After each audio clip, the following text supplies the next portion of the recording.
વાગરા દહેજમાં શિકારીઓની જાળમાં ફસાયેલા નીલગાયનું કરુણ મોત.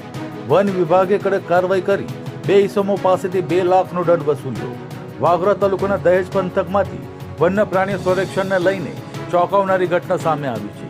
દહેજ સ્થિત ભૂતનાથ મહાદેવ મંદિર નજીકના વેરાન વિસ્તારમાં ડુક્કર પકડવા માટે બિછાવવામાં આવેલી ગેરકાયદેસર જાળમાં એક મહાકાય નીલગાય ફસાઈ ગઈ હતી, જેમાં તેનું કરુણ મોત નીપજ્યું હતું. વન વિભાગને જાણ થતાં જ ટીમ ઘટના સ્થળે પહોંચી હતી, જ્યાં નીલગાય જાળમાં ફસાયેલી અને મૃત હાલતમાં મળી આવી હતી.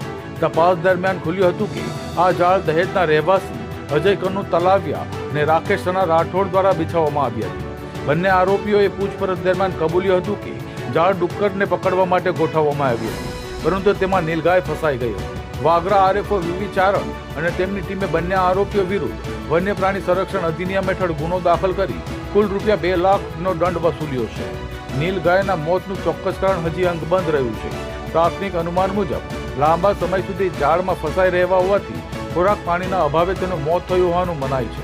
જોકે ઝેર કે ઇન્જેક્શન અપાયું હોવાની દિશામાં પણ તપાસ ચાલી રહી છે. પોસ્ટમોર્ટમ રિપોર્ટ બાદ જ સત્ય બહાર આવી શકશે.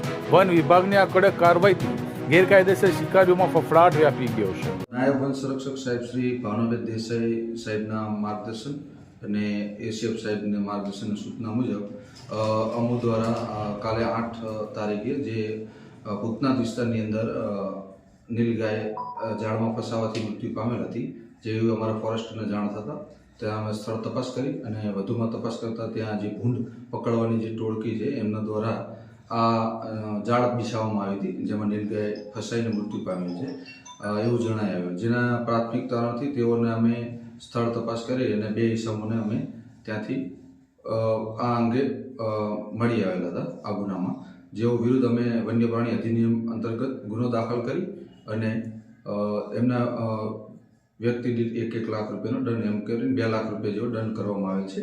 અને વધુમાં નીલગાયનું પીએમ કરી અને એફએસએલની અંદર મૂકી નીલગાયનું હકીકતમાં શું કારણે મૃત્યુ પામેલ છે તેની વધુ તપાસ અર્થે મોકલી આપવાની કાર્યવાહી હાથ ધરી છે.